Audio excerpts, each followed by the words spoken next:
You ask Tiger to solve. This deals with linear equations with one unknown. The final result is x equals 4.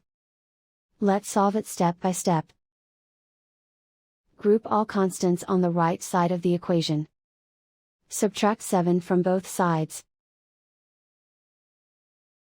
Group like terms. Simplify the arithmetic.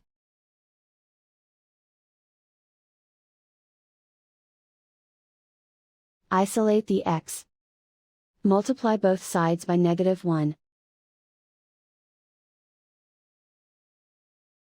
Remove the ones. Simplify the arithmetic. And so the final result is x equals 4.